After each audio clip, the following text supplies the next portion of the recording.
अस्सलाम वालेकुम मेरी प्यारी सी यूट्यूब फैमिली, कैसे हैं आप सब लोग। मैं अल्लाह का शुक्र है बिल्कुल ठीक ठाक हूँ। और मुझे उम्मीद है कि आप सब लोग भी बिल्कुल ठीक ठाक होंगे, खैर खैरियत से होंगे और अपने अपने घरों में होंगे खुशोआबाद। सबसे पहले आप वीडियो को कर दें लाइक, अगर अभी तक आपने नहीं किया। उसके बाद आज के व्लॉग का हम आगाज़ करते हैं। सबसे पहले तो आप ये नान चेक करें, ये कितने प्यारे इतने बड़े बड़े नान हैं और ये इतने ही मज़ेदार हैं। जैसे बिल्कुल पाकिस्तान से मिलते हैं ना, बिल्कुल वैसे हैं। आप लोगों को मैंने काफ़ी दफ़ा पहले भी शेयर किया है कि मैं जब भी मैनचेस्टर में जाती हूँ तो मैं यहाँ पे जाती हूँ खाना खाने के लिए। खैबर कबाब नाम है इस जगह का और ये ओल्डन में है। बहुत ही मज़े के इनके कबाब होते हैं और नान भी बहुत ज़्यादा मज़े के होते हैं। जब हम गए हैं रात को तो हमने वहीं पे खाना खा लिया था और आते हुए हम पैक करा के भी साथ लेके आए थे। मैंने आपके साथ 2-3 बार पहले भी शेयर किया कि कुछ मेहमान आए हुए हैं घर में, तो इसलिए फिर हम आते हुए उनके लिए पैक करवा के लाए थे साथ। और मैं हमेशा जब भी जाती हूँ ना तो एक्स्ट्रा नान पैक करवाती हूँ साथ और कबाब भी, ताकि अगले दिन सुबह नाश्ते में मैं इनको इस तरह से गर्म करके और साथ में कबाब में लेती हूँ चाय के साथ, मुझे बहुत अच्छे लगते हैं। पाकिस्तान में मैं बहुत ऐसे खाती थी नान, मुझे अच्छे लगते थे। जैसे नान हो रात के या शाम के और फिर सुबह में उनको इस तरह से पानी लगा के गर्म करके तवे पे करके मैं इस तरह से बनाती हूँ, मुझे बहुत ज़्यादा पसंद है। किस किस को ऐसे पसंद है आप लोग मुझे ज़रूर बताइएगा कमेंट सेक्शन में। अच्छा, मैंने इस तरह से नान लिया है, लेके थोड़ा सा पानी लगाया है चारों तरफ, उसके बाद ये ऑयल डाला है तवे के ऊपर और इसके ऊपर मैं इनको रख के फ्राई कर लूँगी। बहुत मज़े के लगते हैं और बिल्कुल ऐसे सॉफ्ट हो जाते हैं जैसे कि फ़्रेश नान होते हैं। तो आप लोग भी ज़रूर इस तरह से ट्राई कीजिएगा, उम्मीद है आपको अच्छे लगेंगे। अच्छा, मुझे लास्ट व्लॉग में कमेंट आए थे कि मेरे व्लॉग का जो है वो इंतज़ार रहता है। अच्छा, मुझे काफ़ी अच्छा लगा ये कमेंट, क्योंकि उस कमेंट में ये भी लिखा हुआ था कि मेरे बोलने का अंदाज़ आपको बहुत ज़्यादा पसंद आता है। और फिर ये भी लिखा हुआ था कि मैं बहुत अच्छी बातें करती हूँ।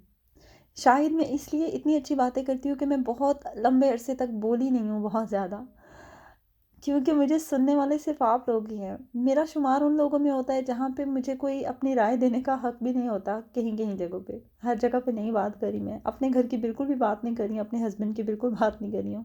थोड़ा-सा हट के बात करी हूँ, लेकिन आप लोग समझ जाएँगे, समझदार हैं। मैं हमेशा सुनने वालों में ही हो रही हूँ। सुनी है मैंने लोगों की बातें, लेकिन बोली नहीं है, कहीं नहीं है। उसका नतीजा ये निकला कि सब लोगों ने ये सोचना शुरू कर दिया कि शायद मेरे पास कोई अकल नहीं है या मेरे पास कोई सोच नहीं है या फिर मेरे पास कोई अल्फाज नहीं है या फिर मेरी मत ही इतनी सी है कि भाई मैं इतना सा ही बोल सकती हूँ। हकीकत उससे बरअक्स है। हर हकीकत ये है कि मुझे बोलना भी आता है। हकीकत ये है कि मेरे पास राय भी बहुत अच्छी होती हैं और मेरे पास जवाब भी बहुत अच्छे और बहुत प्यारे होते हैं। लेकिन कभी कभी इंसान इज़्ज़त में किसी की इज़्ज़त कर रहा होता है, रिस्पेक्ट में इंसान जो है वो नहीं बोलता।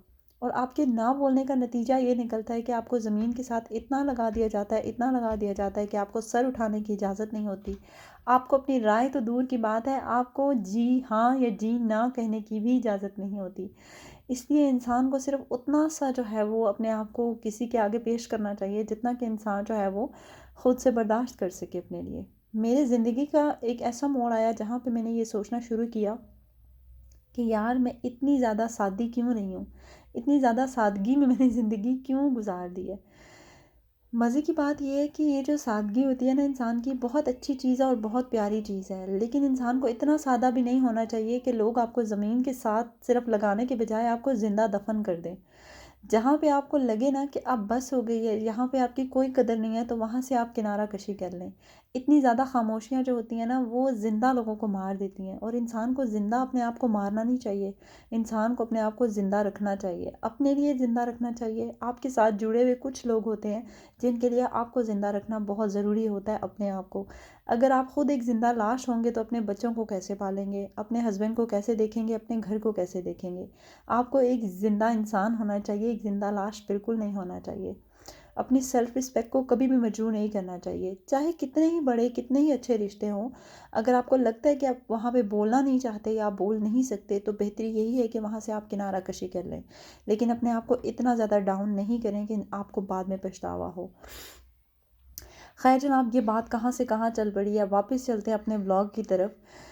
हाँ जी, तो बोलने पे बात हो रही थी, तो आपका बहुत शुक्रिया जो आपको मेरा बोलना इतना ज़्यादा अच्छा लगता है, इतना ज़्यादा पसंद आता है। मुझे बहुत ज़्यादा अच्छा लगता है और मुझे बहुत ज़्यादा खुशी होती है कि अल्लाह पाक ने मुझे इतने प्यारे-प्यारे लोगों से नवाज़ा है, जहाँ पे मैं बोलती हूँ और लोग मेरी बात सुनते हैं, अल्हम्दुलिल्लाह।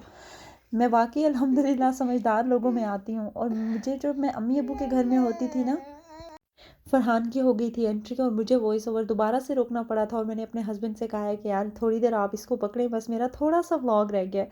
क्योंकि मेरा व्लॉग आगे बहुत ज़्यादा लेट होता जा रहा है और अभी शाम का टाइम है और मैं बैठी हुई हूँ, शाम भी नहीं समझने रात हो गई है।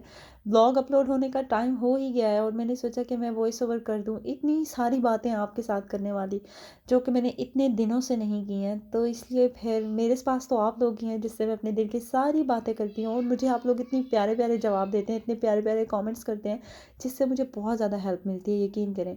ख़ैर जनाब, मौसम चेक करें आप कितना प्यारा है। बात हो रही थी कि मैं अपने अम्मी-अब्बू के घर होती थी। जब मैं अपने अम्मी-अब्बू के घर होती थी ना, तो कोई छोटी से छोटी बात या छोटे से छोटा फ़ैसला भी होता था, तो उसमें मेरे अम्मी-अब्बू मेरी राय लेते थे और वो मुझसे पूछा करते थे कि हाँ, ये बात कैसी है, ये बात कैसी है, और वो मेरी राय को बहुत ज़्यादा अहमियत भी देते थे। फिर इसी तरह अल्हम्दुलिल्लाह अल्लाह पाक ने मुझे ऐसे ही हस्बैंड से भी नवाज़ा और मेरे हस्बैंड जो है वो भी ऐसे ही करते हैं। कोई छोटी से छोटी बात, कोई भी बात हो तो वो इसी तरह से मेरी राय लेते हैं और मुझसे पूछते हैं। तो इसलिए शायद मुझे थोड़ी ज़्यादा आदत भी है कि अपनी राय को मैं रखूँ आगे। मतलब कोई भी बात है, कोई भी काम है। लेकिन कुछ जगहों पे, कुछ रिश्तों में मैंने अपने आप को बहुत ज़्यादा डाउन रखा, बहुत ज़्यादा डाउन टू अर्थ भी रखा कि इस वजह से कि यार कुछ रिश्ते आपकी ज़िंदगी में ऐसे होते हैं जहाँ पे आपको झुकना पड़ता है, आपको थोड़ा-सा डाउन होके रहना पड़ता है। लेकिन फिर कुछ टाइम के बाद मुझे इस चीज़ का एहसास हुआ कि जिन रिश्तों को मैंने या जिन लोगों को मैंने बहुत ज़्यादा अपना समझा, जिन लोगों से मैंने बहुत ज़्यादा प्यार किया, जिन लोगों की मैंने बहुत ज़्यादा इज़्ज़त की, उनके दिल में तो मेरे लिए एक ज़रा भी जगह नहीं थी। जब उस जगह पे मैं पहुँची और फिर मैंने सोचा यार बस सोबिया, अब नहीं, अब बहुत हो गया, अब यहाँ से ना पीछे हट जाओ। अब ना अपने कदम थोड़े से पीछे कर लो, इतना आगे जाने की ज़रूरत नहीं है। अपने आप को थोड़ा-सा खींच के रखो, बस हो गया। जो लोग कदर नहीं करते हैं आपकी, वहाँ पे आपको ज़रूरत नहीं होती है अपनी इंसल्ट करवाने की। अब से आपकी बहन ने सोचा है कि वो अपने लिए जिएगी। अब से आपकी बहन ने सोचा है कि किसी को इजाज़त नहीं है कि मुझे कोई हर्ट करे।